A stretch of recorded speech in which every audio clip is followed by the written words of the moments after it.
So for those that don't know, Elon Musk's text messages have been released. Not all of them, but many of them. I love this. And some of them are like really silly. Like, what is this? I jump on a grand for you. Like, I jump on a grand for you. Well, this is what happens when someone's got an iPhone and then they like your text. Android users see this ridiculous message. Like and yeah, and I get it. And I'll say something like, like, oh man, I'm feeling sick. And it'll be like, liked, oh man, I'm feeling sick. And I'm like, thanks for letting me know, I guess. But on like that one, you're just tapping it.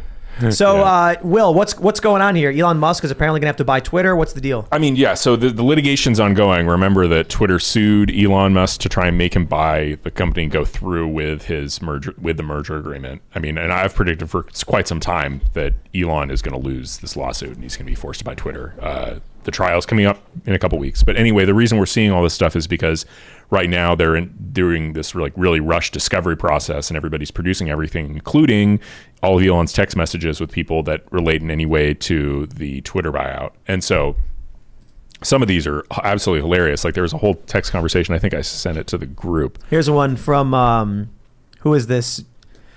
Oh, this is with Jason Calacanis. What's going on with you marketing and SPV to randos? This is not okay. Right. Not randos. I have the largest angel syndicate and that's how I invest, blah, blah, blah. Yeah, so what are some of the good ones? Oh, the good ones are this one with Parag. So Parag, I think I put this in the Twitter group chat. Parag is the CEO of Twitter. Yeah, he says, Parag's the CEO of Twitter. He says, you are free to tweet, quote, is Twitter dying, end quote, or anything else about Twitter, but it's my responsibility to tell you that it's not helping me make Twitter better in the current context. Next time we speak, I'd like to provide you with perspective on the internal distraction, how it's causing it, blah, blah, blah, blah.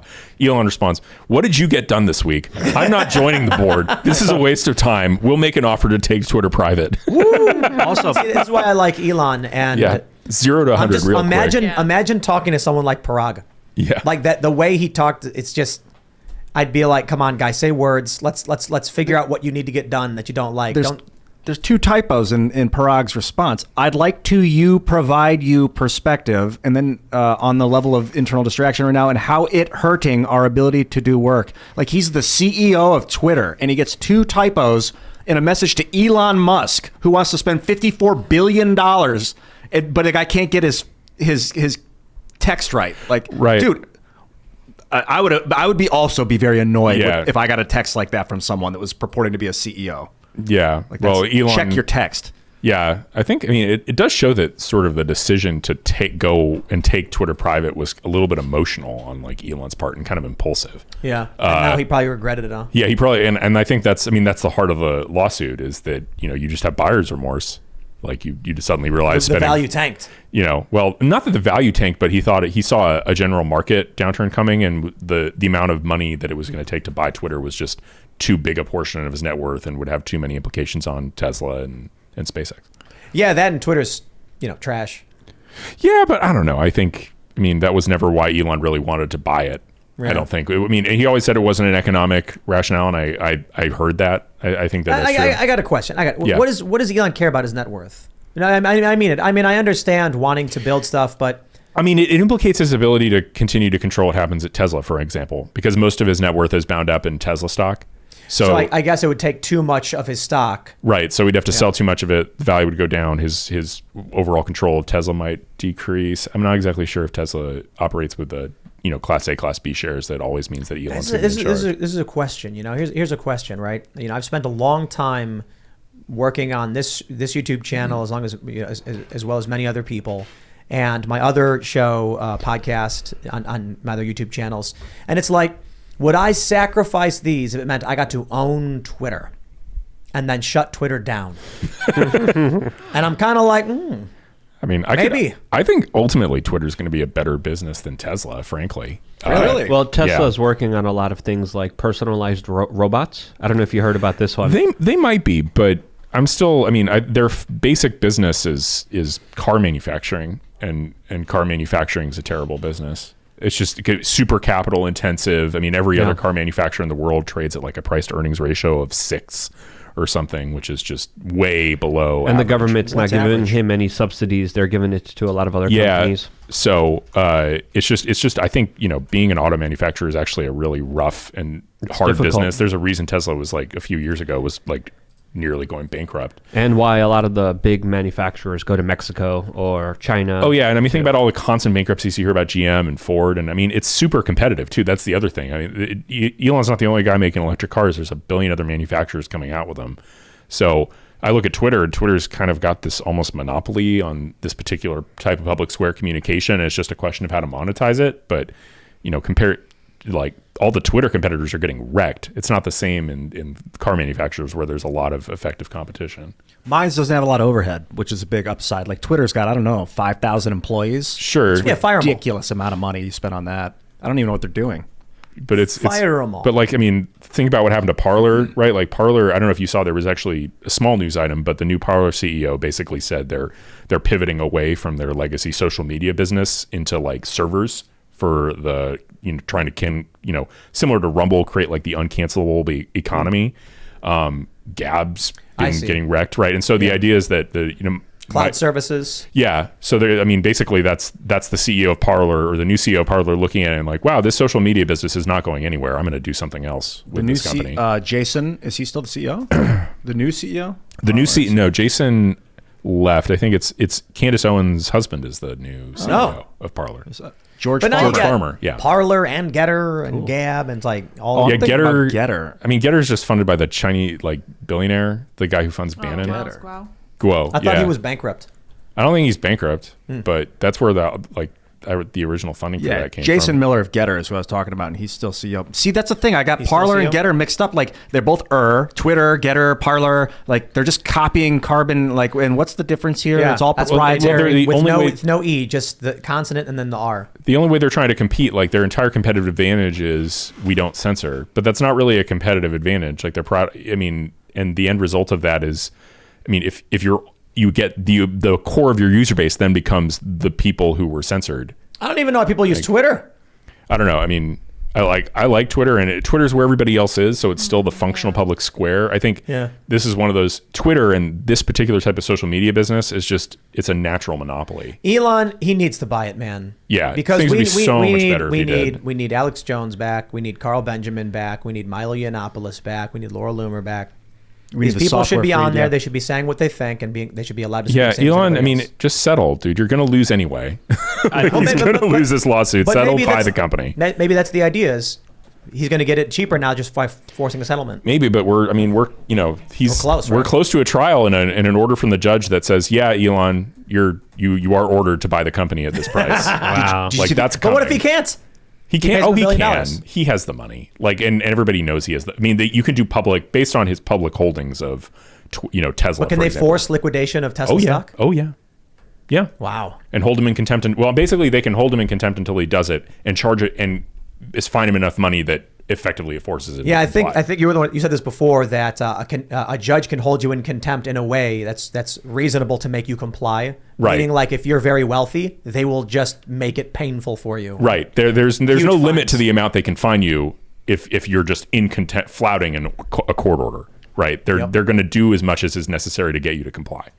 Did you guys see the Jack Dorsey Elon Musk texts? Are those also from Discovery? Yeah, Yes. yeah. It's like I have it Yes. all here, but there's like no way great. I'm going to be able to go through. Yeah, all there's this better formats I've seen of it. This CNBC did a story on it. Jack Dorsey tried to get Elon must Musk be a on way to Twitter board. rotate. But it's them talking about basically that they both want to decentralize the technology and work together. And that Jack was like, I could try and get you on the board. I got 3% of the company and really no pull there, but I'll see what I can do. And then he's like, what I really want to do is use this stuff as a decentralized protocol. And Elon's like, okay, I like that idea. So if he buys Twitter, uses the software, frees the software code, makes it like a universal global effort to create a decentralized. Encrypts private messages so they can't sure. get leaked to anyone. Well, the downside of encrypted messages, if I send you something encrypted, you can send that to anyone. I don't have any, like, you got to trust the person on the other end.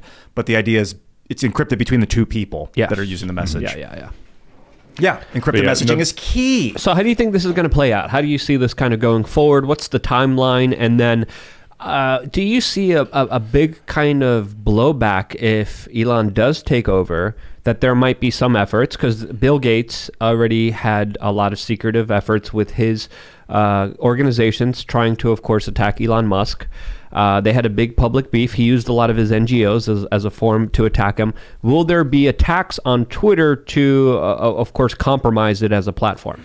I mean, I don't know if they can really compromise it as a platform. I think you'll see the activists will be in a different position because Elon won't pay attention to the left-wing activists in the same way that the current management does. Well, what I'm speculating is, what if someone says, okay, well, Elon has the platform. Now let's talk about how many bots are on the platform. Oh, it's 50% of the platform. Well, and if people but it's a private company, so it's not subject to the same sort of securities regulations. But someone could leak or try to, of course, sabotage the company. Yeah, I mean, maybe, but the sort of obvious methods of sabotage that you're thinking of wouldn't work in a world where it's a private company and then it doesn't have to obey securities laws in the same way, right? Where it's, it's one of the big disciplining things about our system. And I think people, we think that the free market and capitalism only, works because of competition. But one big thing is that public company CEOs have to tell the truth about their companies every 3 months in a way that politicians don't. Yeah.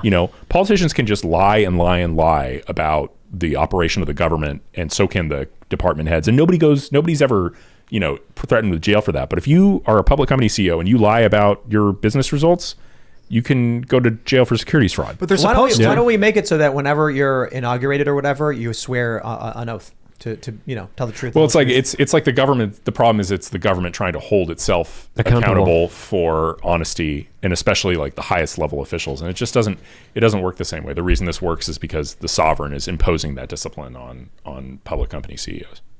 I remember James Clapper testifying under oath that they weren't wittingly spying on the American people with the PRISM software or the PRISM program, and they were. But I mean, and he used the word wittingly, like maybe they were inadvertently doing it and didn't realize it. But I mean, I think they were kind of wittingly spying, and like, no, there was no.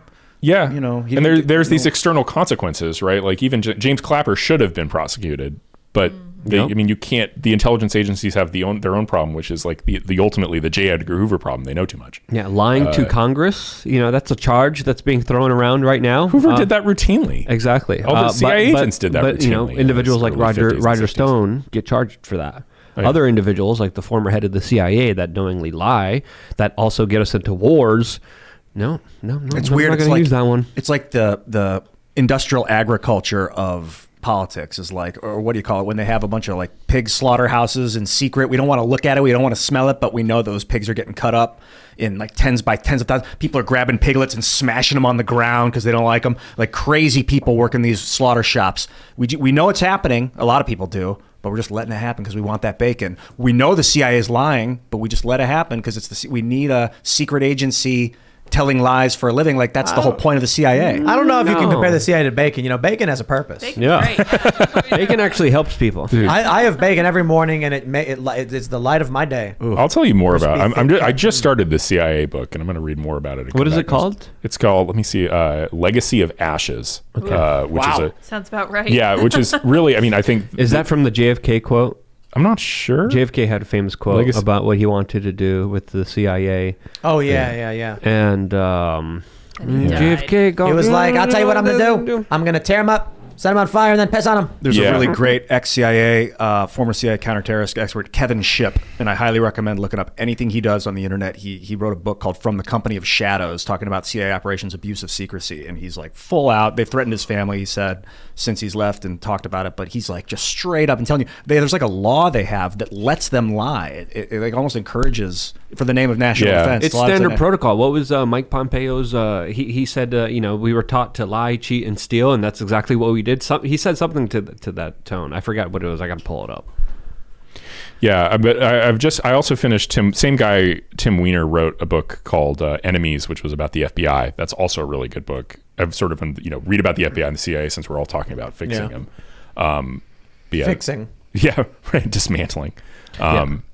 But yeah, no, CIA, the big thesis of the CIA book so far is the CIA is actually incompetent. Like we think of it as scary and abusive, but in real, the big lesson is more than anything, it was just straight up incompetent and killed a lot of its own agents for no good reason. Well, I would argue that's a cover, but that's just my own pure speculations. But Mike Pompeo did say on the record, quote, "We lied, we cheated, we stole, we had entire training courses. It reminds you of the glory of the American experiment." That's literally what he said.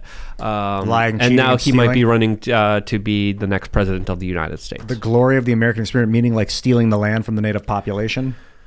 That's telling them, we're gonna make a deal with you, and then not giving them this stuff. I mean, there's a Well, I think it was the natives would give their land for like blankets, and then they wanted the land back, and they're like, no, they called it Indian giver. It was like this real offensive, I'm not. They still call them expert. Indian, like they're from India. It's I'm so not ridiculous. an expert in Indian history, but I know there's a lot of contention to what actually happened. Indian history is in India. The Native American population, that was abusive slander to call those people Indians, especially if they knew they didn't land in India, and they knew that really early on. I think actually a lot of them don't care. Well, I care. But Call Indians you're Indian. not Call Native American. Americans Americans. Thanks for checking out this segment from the Timcast IRL podcast. But if you want to check out the full show live, tune in Monday through Friday at 8 p.m. And if you want more special access content, head over to timcast.com and become a member. Your membership helps sustain this company, keep our journalists employed, makes this show happen, and you will get access to exclusive members-only segments of the Timcast IRL podcast, and there's a massive library to check out. So again, go to timcast.com or tune in Monday through Friday at 8 p.m., and we'll see you all there.